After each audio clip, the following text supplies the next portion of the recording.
good evening. Thank you, Gil, for an extremely generous introduction. And thank you all for being here. I really cannot believe how many people are here. You know there's a game, right? I mean, I'm only here because I have to be. But so, right, I also need to apologize for not being Anthony Sagona, who was scheduled to give tonight's lecture on the battlefield archaeology that he's doing at Gallipoli, you know, a critical moment in Australian and Turkish military history. And hopefully he has a chance to come back and give a lecture in this lecture series, because I think that will be fantastic. But for tonight, right, as Professor Stein indicated, basically my goal tonight is simply to communicate that the Syro-Anatolian city-states that I have the pleasure of working on and studying are worthy of more scholarly and popular respect than they're typically given in comparison with their contemporary neighbors in the Iron Age of the Near East. And I'm going to show that through two primary means. First of all, through their regional influence and inter-regional interaction with their neighbors. And secondly, through this sort of developed sense of monumentality that they had, especially in light of urban planning, that I think is really unique and maybe more developed or more sophisticated than has been appreciated so far. Let's see here. So just to start off with the sort of nuts and bolts issues, the who, what, when, where, and so on. In the late Bronze Age, or the roughly 1500 to 1200 BC or so, most of Turkey was occupied by the Hittite Empire. And I'm not going to talk about them tonight, other than to say, I think I'm going to press on this computer instead, which I'm used to, other than to say that around 1200, the empire collapses under circumstances that are still debated and still quite mysterious. And for the next 200 years or so, at the beginning of the Iron Age, roughly 1200 to 1000 BCE, the ancient Near East is under what's conventionally known as a Dark Age, which is to say that there's not a lot of historical inscriptions, meaning we don't know a lot of the political genealogies of the time, and we don't have a clear sense of the sort of geopolitics of the region, which is why I'm not really able to show you any kingdoms on this particular map. But after the dust has settled, by about 1000 BCE or so, the Iron Age II period begins, and this is really when complex society is rejuvenated across the region. So first of all, in central Anatolia, we see the Phrygian kingdom occupying most of what had been the Hittite core region. To the west, of course, the Greek city-states. This is the time that they begin and start their process of turning into the flowerwood of classical civilization. To the east, we have the Neo-Assyrian Empire, which presumably you're all at least partially familiar with from our collections. And then sort of sandwiched in the middle of these are the Syro-Anatolian city-states. Now, I'm willing to bet that for the non-specialists in the audience, you all know a little bit about the Greek city-states. You've all heard at least about King Midas and his golden touch and his relationship with Greek mythology from Phrygia. You all know a little bit about the Neo-Assyrian Empire, at least know that it existed, and know that when you enter this building, when you look left, you see a gigantic Neo-Assyrian statue. But it's quite possible that you've never heard of the Syro-Anatolian city-states at all.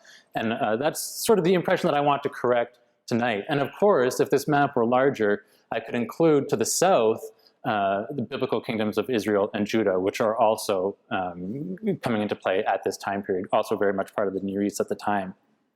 So right, tonight I just want to say that the Syro-Anatolian city-states are important too, and they also need to be considered just as much as these other kingdoms that we already know about.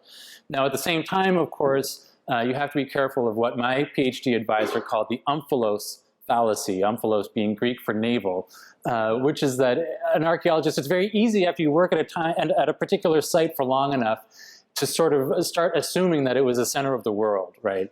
And I don't want to say that. I mean, did this culture influence Greek mythology as much as the Phrygians? Maybe not. Were they as powerful as the Neo-Assyrian Empire? Definitely not. Have they influenced modern culture the way that the writers of the biblical text did? No. But they still are significant, and they still deserve their place at the Iron Age table, so to speak. So in case you prefer timelines in a linear fashion, I included this slide. What I'm going to be talking about today then is not the late Bronze Age, but a little bit of this Iron Age 1 period, this sort of complicated, inchoate, confusing era, and then this Iron Age II period, which is really the height of the Syro-Anatolian city-states. And the Assyrians will also come up tangentially at several points. So why are they neglected in the first place? Well, I think there's several reasons for that, actually, not least of which is the fact that there's a modern geopolitical border that cuts right across the middle of this culture, right, which is the border, obviously, between Syria and Turkey.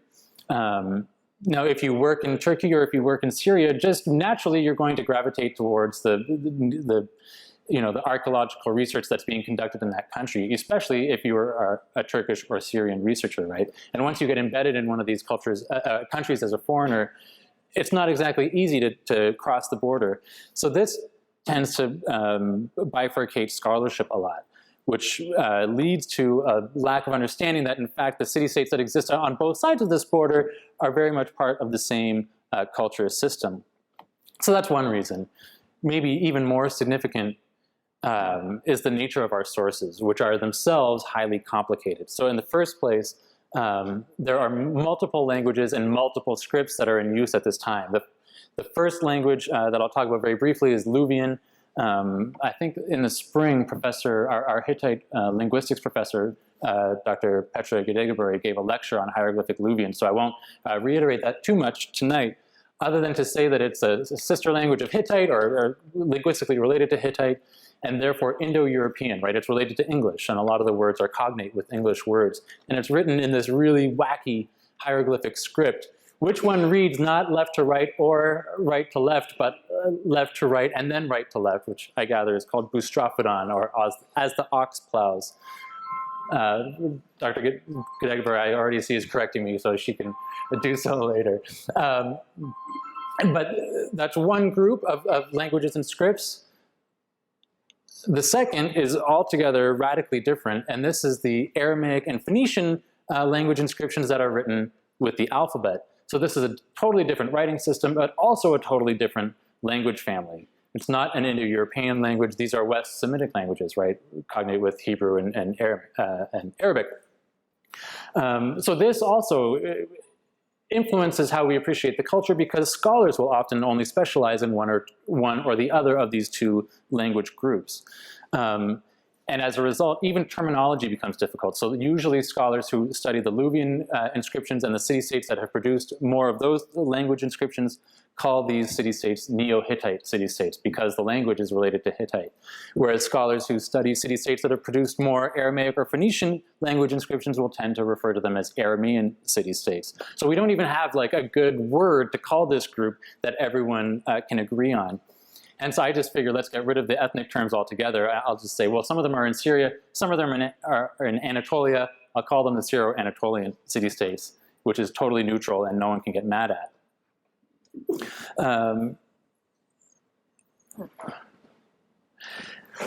Another major source for our understanding of this time period is, of course, the inscriptions given to us by the Neo-Assyrian Empire. It's fine, don't worry about it, take your time.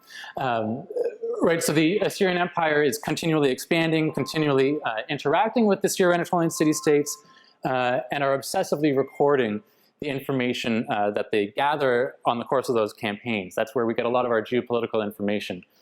City names, ruler names, dynasties, that kind of thing. And people will often note that the Assyrians were not themselves ethnographers, right? That they are writing with a very obvious ideological slant.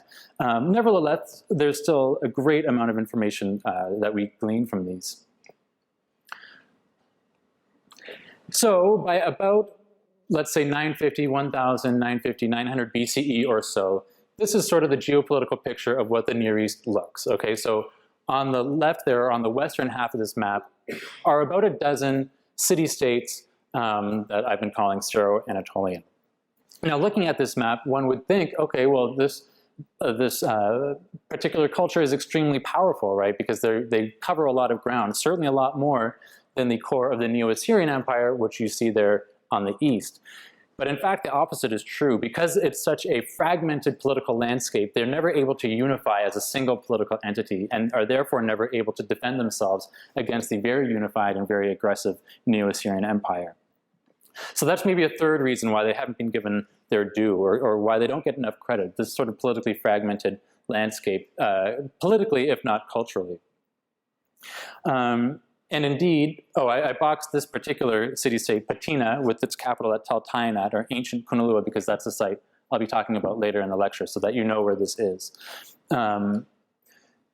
Indeed, when they're conquered by the Neo-Assyrian Empire, the empire engages in a policy of deportation and forced migration. Upwards of at least 1 million people, according to the texts, are moved around when they're conquered, and possibly as many as 4 million, depending on how you statistically extrapolate from the texts that provide figures. That's a huge undertaking, right? And a massive demographic shift at the time, even if the numbers are exaggerated, which obviously they are. So this is yet another reason why the culture ends up falling by the wayside, right? Because they only got to exist for a couple of hundred years before they were completely disbanded and effectively wiped off the map, so that by about 700 BC, these colors are a little washed out, unfortunately, but I think you can make out the Assyrian Empire's extent there, right, and there.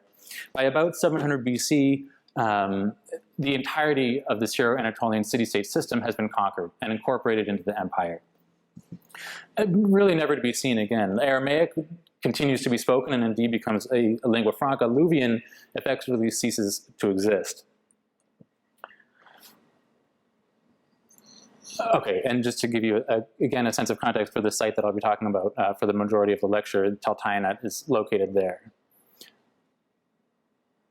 Another major source of information for us are the reliefs, the engraved reliefs that lined a lot of the Syro-Anatolian public buildings, their palaces, their temples, and their public gateways.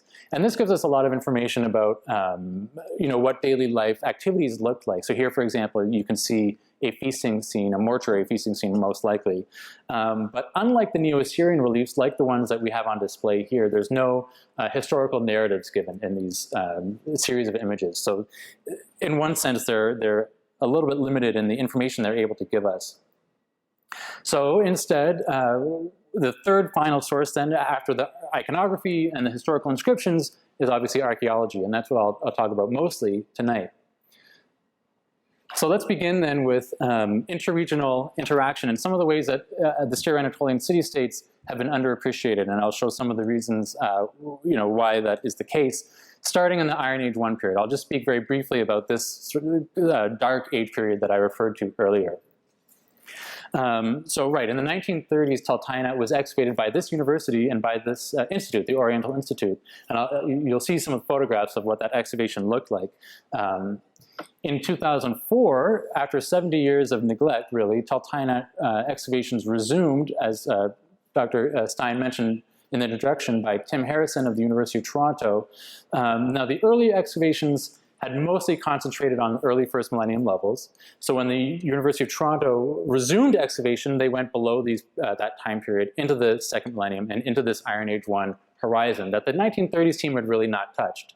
And what they found, or what we found, I can say, to our surprise, was pottery that looked like this. And this is significant because this is a foreign style of ceramics. This is not the local style of ceramics that would have been produced in southeastern Turkey during the 12th or 11th century BC. On the contrary, this stuff looks very Aegean. It looks like the pottery that was made in Greece and surrounding areas. It's not, in fact, from there. This is locally produced versions of that ceramics. But what it suggests is that some of the people, at least, who were living at Taltainat at this time had relations or themselves came from this Aegean context.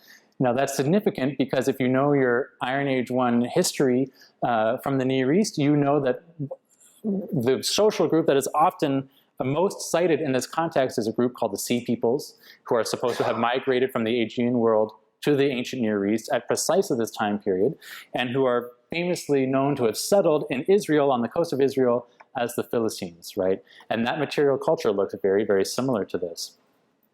Now we have what seems to be evidence for a Sea Peoples group settling elsewhere in the Near East, in the northern Levant and the northeast corner of the Mediterranean, and that's very, very exciting. It's like a new culture group related to the biblical Philistines. And it's not just ceramic evidence, by the way. These very unassuming lumps of clay are loom weights that were used with the loom to produce textiles. And you know, these aren't objects that one would trade. They're literally just unbaked pieces of clay. You would only use this if they were actually the artifacts that you wanted to use on your loom. And that's a pit being excavated that has a cache of these loom weights. We call them spool weights because they resemble spools of thread. So really there's a whole material culture assemblage that looks like it's this sort of Mycenaean, Aegean sea peoples category of material culture. And that's been very, very exciting for the Near Eastern community here. There's also now evidence in the inscriptions. At the same time as our renewed excavations were uncovering this Greek-looking material culture, philologists were going back to inscriptions that had been excavated in the 1930s and realizing that things were not quite as they thought. So this is an inscription that was excavated in the 1930s from the site. It's on display in the Syro-Anatolian gallery here if you want to go have a look at it after the lecture or maybe another day. I tend to use the line drawing instead because it's more clear and you can really appreciate the wackiness of the script, which is fun. And what this inscription contains, although it's very fragmentary, you can't really make sense of it. There's just not enough preserved, but it does contain two telling pieces of information. One is that isolated fragment on the right provides the name of the king, Halparuntias, presumably the same guy as Kalparunda, a name given to us in the Neo-Assyrian inscriptions. And it also gives us the name of the place, or the name of the kingdom, and that top line which says, or was thought to have said, Wadasatini. In fact, the part I've shaded yellow, I'm told, I'm not a Luvian epigrapher myself by any stretch of the imagination, but I'm told that those sort of two mountain peaks are an ethnic marker, so that what is actually there is the Wadasatini Inn, right? But this was the state of affairs at the time we started our digging. And roughly around the same time, as I said, that we were excavating this Aegean material culture, philologists said, well, maybe that D should be read as an L. And you know, when you have the sa syllable followed by a T consonant, we should probably be collapsing those things so that instead of Assad, you should just be reading st, right? So that all of a sudden changes it to Wallenstein. Now, it's not inconceivable already that this is very interesting, right? Because the w, v, b, and f sounds are all known to sort of cluster together, which is why people who are learning English will often say river instead of river or what have you. And sure enough, another text excavated right around the same time from the city of Aleppo, from the same time period, naming this kingdom did not say Wallenstein, but rather said Palestine. So now we have evidence that the name of this kingdom alternated between Wallenstein or Palestine, which is the same etymologically, so the thinking goes, as Philistines in the south, right? So now it really does seem like we have linguistic evidence and archaeological evidence placing at least some group of sea peoples like the Philistines in the north, in the Syro-Anatolian world, which is really, really exciting. I'm going to stop there. I don't want to get too carried away. This is, as archaeological thinking goes, this is, you know, new, dynamic, exciting stuff, and it's still very much being thought about and argued about, and there's definitely not a consensus on how present, you know, a Sea People's contingent was at our site, or whether it's appropriate to call them Philistines, maybe not. Certainly it's not the entirety of the material cultural assemblage, but at least it's part of it, and that is significant and, you know, does the Syro-Anatolian city-states credit. So let's move forward in time a little bit to the Iron Age II period and talk about their inter-regional connections at this time. So this is, I'm just going to change my page here. This is showing you the annals of one of the Neo-Assyrian kings, Ashurnasirpal II. On one of his campaigns, he encounters the kingdom of Patina. The king of Patina capitulates, obviously, and in the process of capitulation has to surrender a gigantic amount of booty to the Neo-Assyrians. And then they list, among other things, 20 talents of silver. A talent, by the way, is correct me if I'm wrong, a specialist, but I think about 30 kilograms. So this is a huge amount of metals in the forms of silver, a talent of gold, tin, iron. And this is what interests me, decorated couches of boxwood with trimming, beds, decorated beds with trimming, dishes of ivory and boxwood, ornaments from the palace. Well, what exactly are all of these objects that he's talking about? Why is he talking about decorated couches and decorated beds? It seems peculiar, and it's interesting to note what they're actually talking about. Well, by decorated furniture, they mean furniture that is inlaid with ivory pieces like this one. It's really exquisite handiwork. And it's one of the Syro-Anatolian world's main contributions to the artistic legacy of the ancient Near East, actually. But of course, because they were conquered by the Assyrians and then taken away from Syro-Anatolian sites as booty, most of these objects are found not within the Syro-Anatolian cultural sphere itself, but they're found excavated from the Assyrian capital cities. So how do we even know they're from the Syro-Anatolian world if that's not where they're found? And the answer to that is by art historical comparison with non-portable objects. And I'll give you an example of how this works methodologically. So on the left then is a drawing of a bunch of ivories that were excavated from Nimrud, one of the Neo-Assyrian capital cities. Georgina Hermann meticulously went through all of the ivories, the many, many hundreds of ivories that were excavated from Nimrud, and grouped them into schools, which she called schools,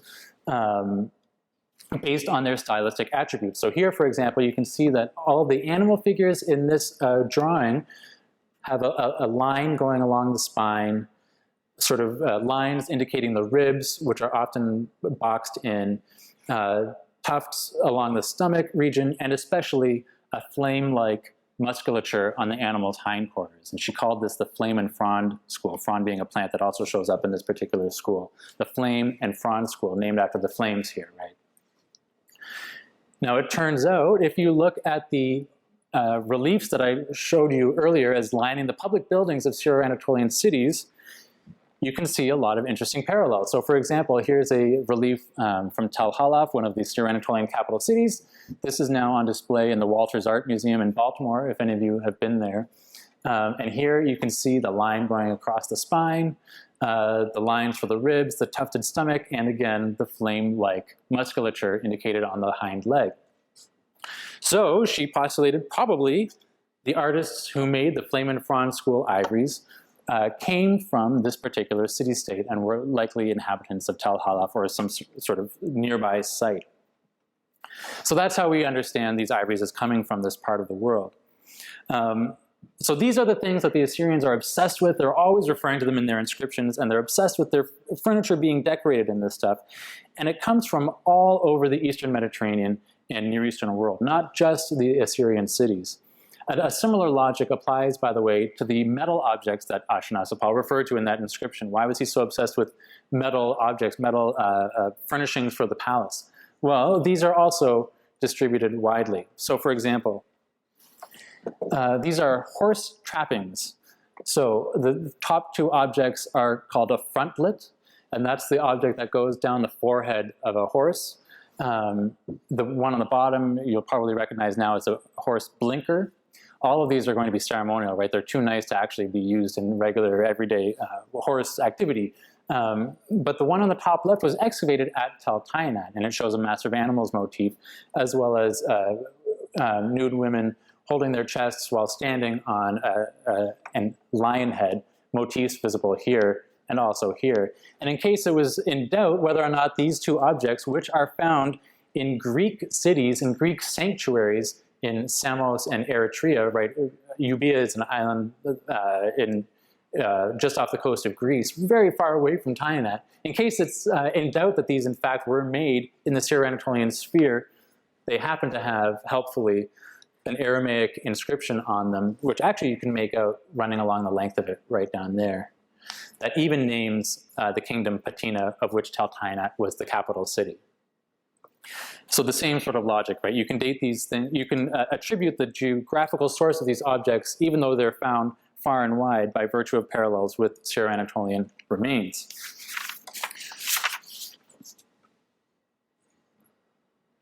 And then these bowls also have a very similar logic. These are items made in the Syro-Anatolian world, now found in Nimrud in the Assyrian Empire way to the east, as well as Olympia in Greece way to the west. And unfortunately, you can't tell in this image very well, but this sort of star pattern that you can just barely make out in the middle of this bowl is the same as the star pattern on this bowl, obviously made in the same place. So how did they get distributed to these regions far and wide? Well, one obvious mechanism is overland trade, right? We already know that the Assyrian Empire located around here was conquering our Syro-Anatolian sphere over here and bringing them back with them to their capitals. That's Nimrud right there. Gordian, capital of the Phrygian kingdom, also has a number of metals and ivories from the Syro-Anatolian city-states. That would have gotten there by overland, presumably trade in this case, and not conquest. But there's also a lot of this stuff found on Cyprus and found on the islands of the Aegean. There's the island of Euboea, by the way, that I just mentioned, where some of this stuff is found. And that stuff could only really have gotten there by some kind of maritime trade. And this brings me to one bugbear of mine, which is how the Syro-Anatolian city-states interactions with and influence on the Greek and Aegean cultural world has sort of been overshadowed by classical scholars who would like to attribute all of the cultural developments of that region to their own energies and agency, and I'll show you why in just a sec. It really all comes down to how one interprets one very small site called Mina, which is located, as you can see in that inset there, right at the northeast corner of the Mediterranean Sea. Now, Mina is so important because it's right on the coast, okay? So it has access up the Orontes River Valley system into the heart of the Syro-Anatolian and Near Eastern worlds. It also has access, obviously, to the Mediterranean world by sea, right, to Cyprus and the Aegean. This is what the Orontes Delta looks like now. And this mountain, by the way, is the modern Jebel al-Aqra, but in classical times it was known as Mount Cassius. In biblical times it was known as Baal Saphon. This was the residence of Ugaritic Baal, the storm god Saphon, and earlier than that, Sapuna, and we'll see why that's significant in just a minute. So Mina is not an impressive archaeological site to visit. It's about like a meter high. It's under a hectare in size. It's not exactly imposing, but it's had a disproportionate effect on how we understand Greek and Near Eastern or East-West interaction during the Iron Age. It was excavated in the 1930s by Sir Leonard Woolley, who famously excavated Carchemish and excavated Ur in southern Mesopotamia. And it was first settled in the late 9th or early 8th century BCE, basically during the height of the Iron Age II period, right? The height of the Syro-Anatolian city-states. Now, I visited this site last summer, in fact, or 2 summers ago now, and it's covered, just covered in Greek pottery, late Greek pottery, like Hellenistic pottery, 5th century, 4th century, 3rd century BCE. So it pretty clearly occupied at that time as a Greek colony in the Middle East, which is interesting. Now, was it occupied as a Greek colony in the late 9th and 8th centuries? The excavators of the site certainly thought so, and that's sort of how it entered the literature, that even from the very foundings of the site, it had always been a Greek colony and was responsible for East-West interaction like those bronze pieces I just showed you. But new evidence is starting to change our understanding of that. For one thing, an Assyriologist has identified what he thinks is an inscription that names the site as Akhta, and we think that Akhta refers to Mina because it's named right after Mount Sapuna, that giant mountain I just showed you. Not only that, it's referred to as a royal storehouse that is part and parcel of the political economy of the region it's found in. So in other words, a Syro-Anatolian site. So that's interesting. Archaeologically, the ceramics from the site, so Leonard Woolley was always hoping to find Greeks there. In the very first publications that he wrote, he only published the Greek pottery. This is a famous cup called a pendant semicircle skyphos. The skyphos is the Greek for cup, and you can see the pendant semicircles there. This was all anyone knew from Mina. So sure, everyone thought, okay, yes, it was a Greek colony. Then slightly later, someone else returned to the pottery and said, hang on a sec, a lot of it looks Cypriot. That's kind of funny, okay. And then even later, just 10 years or so ago, a Near Eastern archaeologist looked at it and said, hang on a sec. A lot of this pottery is in fact perfectly in line with the standard everyday pottery that existed in the Near East at this time. And they just didn't collect it, and they didn't publish it. That's not what they were interested in, right? They were interested in the Greek connections. But in fact, if you compare Mina's ceramic assemblage with that of Taltayyanat, they're more or less identical. So here are the Greek pendant semicircle sciphoid that we have imported to Teltainat. Here's our Cypriot bowl assemblage, and here's our local pottery, exactly mirroring what was found at Mina. In other words, Mina is not a Greek site looking east, it's a Near Eastern site looking west. And once you have that realization, then all of a sudden you realize that the Syro-Anatolian city-states are largely responsible for that east-west interaction that was taking place. Now, if you look at the ceramics that are being imported to the Near East, they're all sort of drinking vessels. So probably they're part and parcel of a elite feasting repertoire, and maybe elite dining practices was the engine that was sort of driving that interaction in the first place.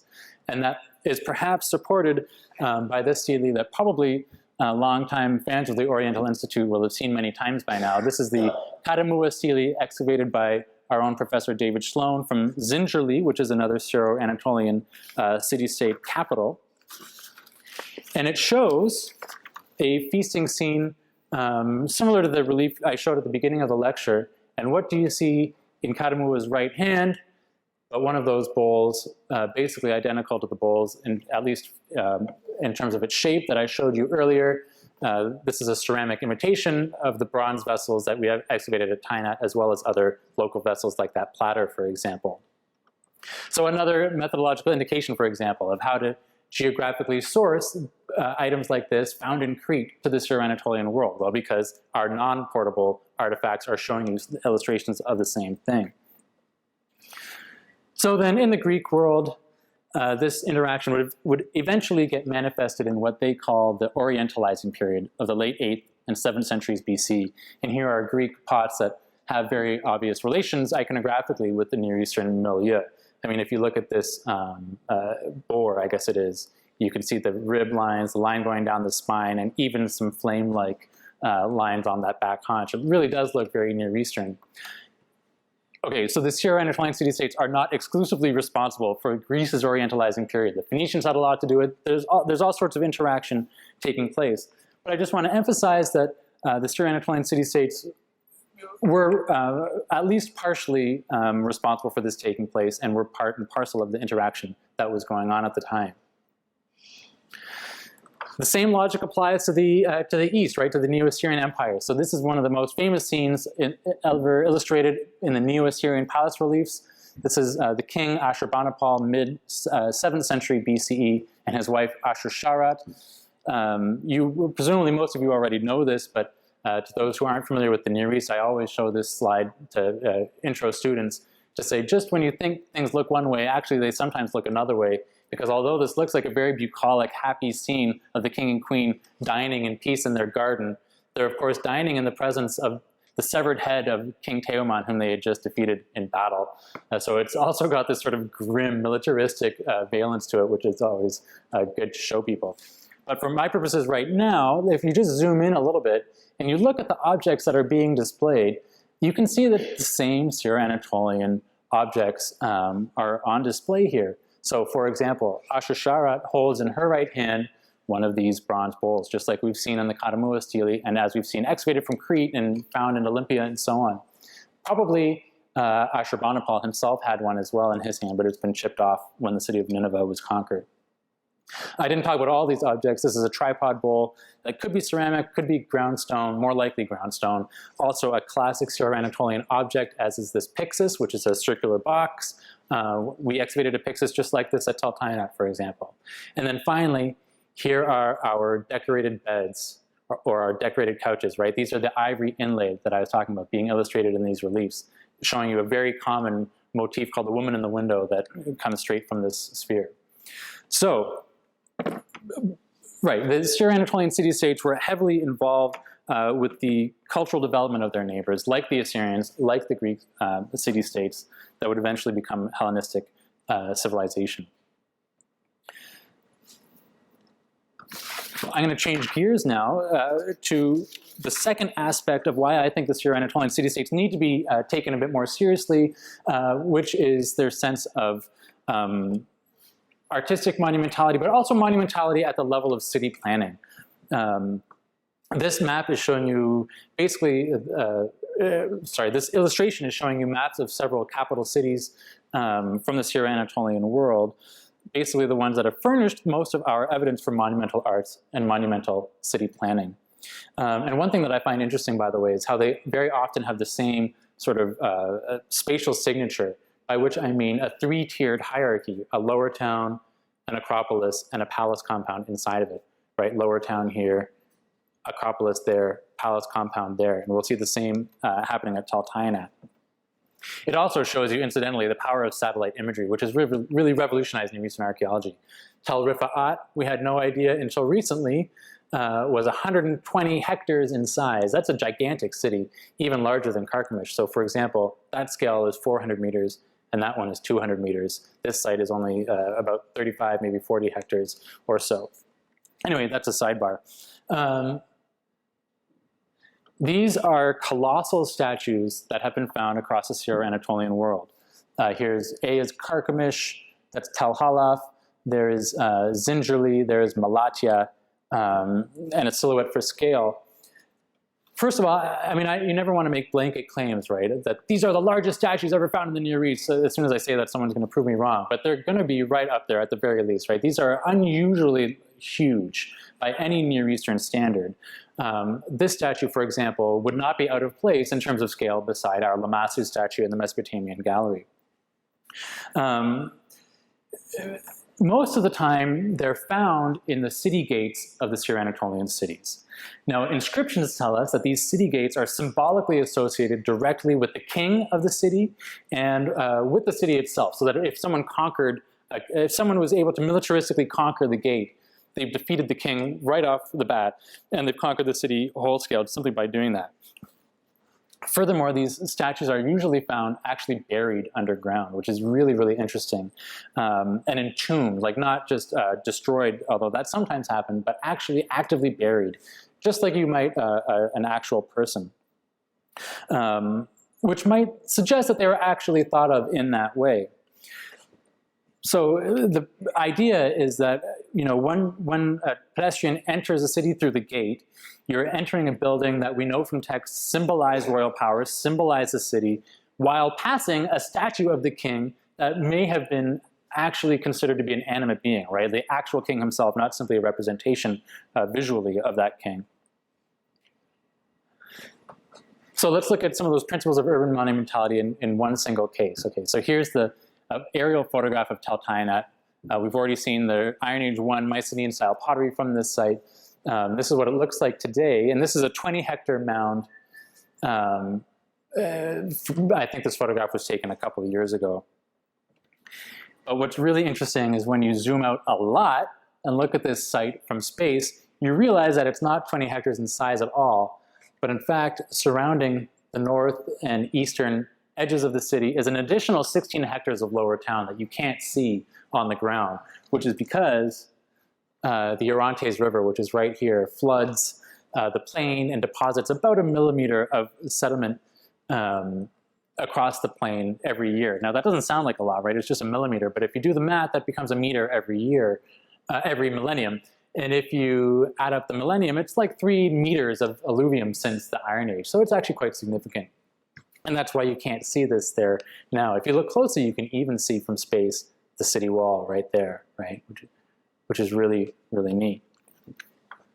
Note, by the way, this is a modern cotton factory. This is the scar from the excavations that took place in the 1930s. So this photograph was taken from space in 1970, I think December 12th, 1970.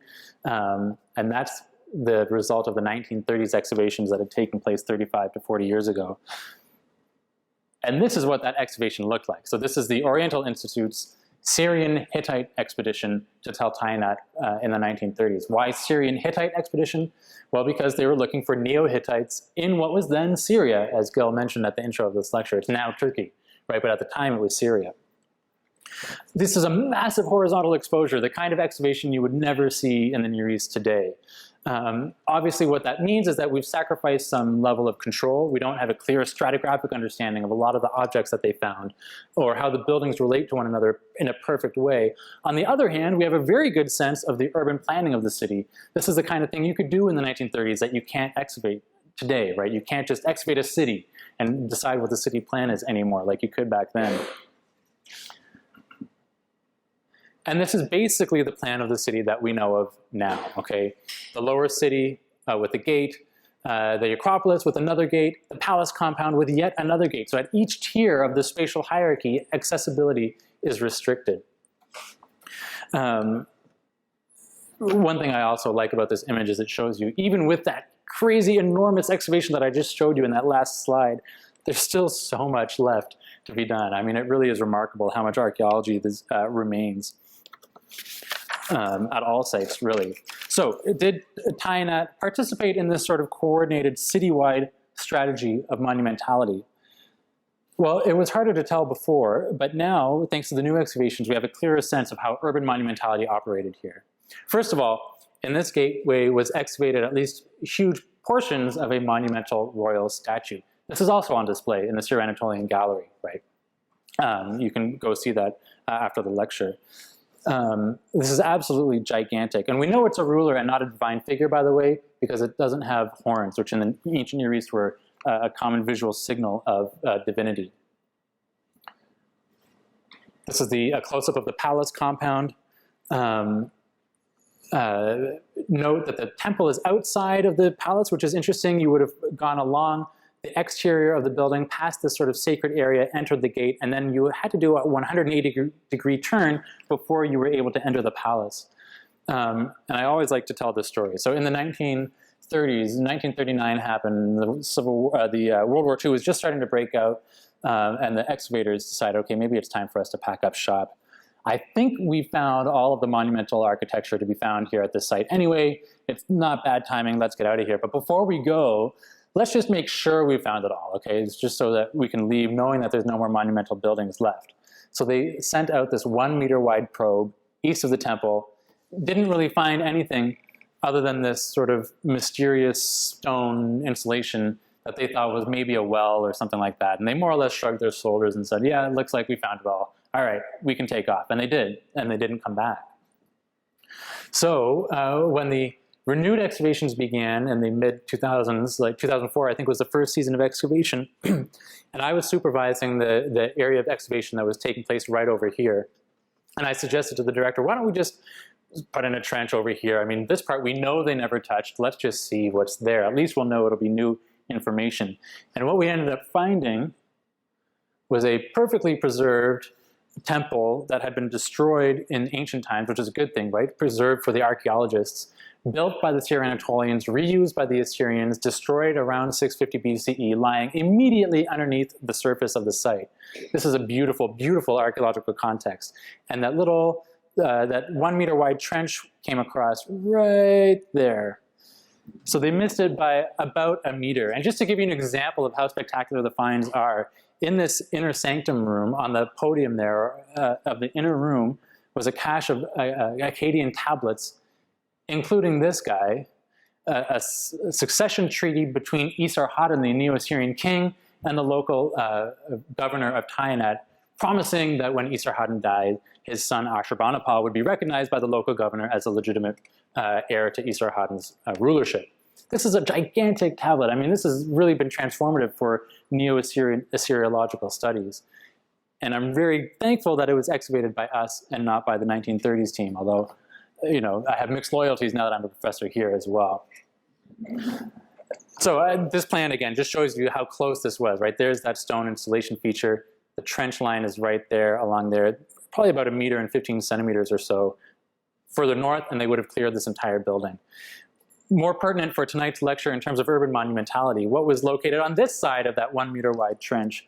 Well, that is where we found, our team found, a monumental life-size basalt lion statue, maybe about 1 meter on the other side of this probe that they had sent out, right? So they really thread the needle between these two spectacular monumental contexts. I had argued elsewhere that lion symbolism was highly related to royal symbolism, and so I was really hoping that on the underside of this lion would be an inscription naming a king and associating the king with this lion, and I was disappointed when that didn't end up being the case.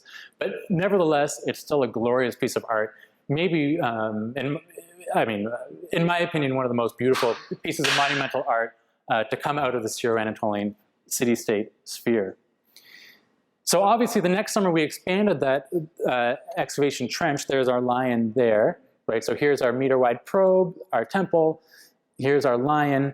And when we expanded that probe, that initial probe, which is that black outline there, to our regular 10 by 10 meter square, it appeared that this lion was found in association with a gate, right? Now, I've already told you that gates were strongly associated with the royal figure and with the city at large. And what did we find in the passageway of this supposed gate building? Nothing other than another one of these monumental royal statues, this time with an inscription in the back naming him as Shupiluliuma, a long-standing famous Hittite royal name. All of these photographs, I should say, were taken by Jennifer Jackson, who's in the audience tonight. That's why they look so fantastic. So just think about what this means for a second. If you are living in the lower city, like with the rest of the hoi polloi, and you want to move into the palace compound, you go for a walk one day. First, you walk through this gate that is associated already with royalty, where you come across a royal statue that may have been actually considered to be the king himself, right? That's already significant. Then you continue on your walk to another gateway we know now that was loaded with its own monumental symbolism evocative of the king and his royal power, right? The lion and another royal statue. You then continued on past another gate symbolically associated with royalty, and then you did your 180-degree turn to face the entrance to the palace.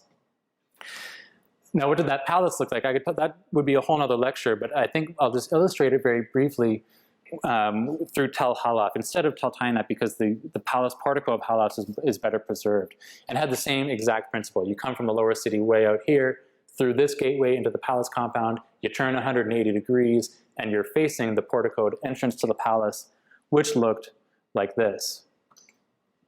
Now, this was excavated by the Germans long before World War II, who then took the statuary back to Berlin. It was then destroyed in the firebombing of Berlin during World War II, painstakingly reassembled in the past 10 years, actually, to miraculous effect, although it still doesn't look quite as good as it did originally. These are reconstructions that now, or at least like until recently, form the entrance to the Museum of Archaeology in Aleppo. So the last time I saw a photograph of these, they were boarded up with sandbags, right, in part of the Syrian civil war that's ongoing right now. And I don't know their current state. Hopefully they're okay. This is a photograph, by the way, of our own Dr. Emily Hammer, director of the Center for Ancient Middle Eastern Landscapes here at the Oriental Institute. And I will admit she's not my largest friend and colleague that I have, which gives you a bit of a disproportionate sense of the monumentality of these objects. But nevertheless, I think you do appreciate that this is an absolutely gigantic structure, right? So after all of that walking through the gates associated with royalty and the statues and the lions, then you turn around and you face the portico entrance of this building, which would have been absolutely spectacular. So in other words, the entire city really was coordinated into this sort of tightly packed nexus of symbols, all of which were extolling the power of the king. And that's sort of an urban package of monumentality that I haven't recognized elsewhere in these other sort of Phrygian or even Neo-Assyrian cities, even though they may have had larger palaces and more elaborate reliefs. Finally, then, this is my closing point for the evening.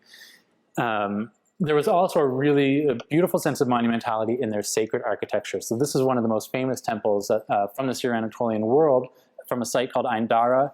It's about 50 kilometers northeast of Tel Tainat. This is the temple that was excavated there.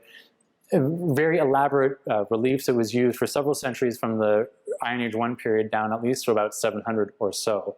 And this is what that building looks like in plan.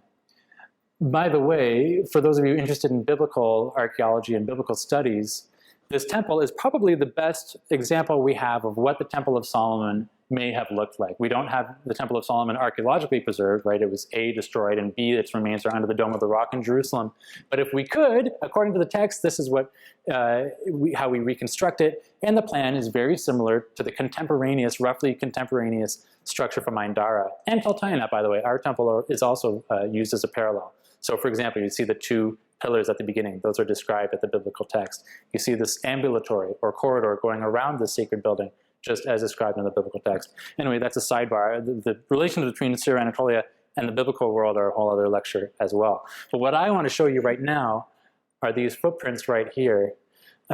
which are actually there in the lintel stones or threshold stones of this antechamber between the portico and the antechamber here.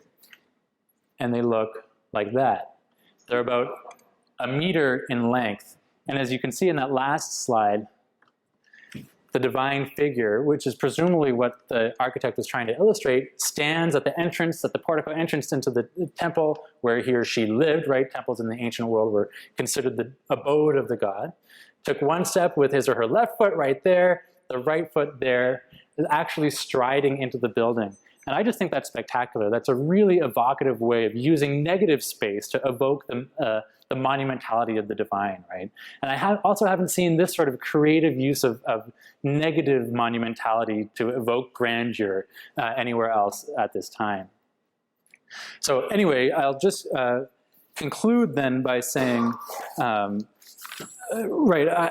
basically I just hope I've made the case that far from being an afterthought in our approach to the Iron Age civilizations of the ancient Near East, the Syro-Anatolian city-states were a major and critical component of the Near East at the time, playing a huge role in the development of their neighbors, like Greece, like the Neo-Assyrian Empire, and that they had this sort of sense of urban monumentality that rivaled and in some ways even surpassed that of their neighbors. So they definitely deserve a greater amount of popularity and respect that so far they've been denied. Anyway, thank you very much. I'll do it.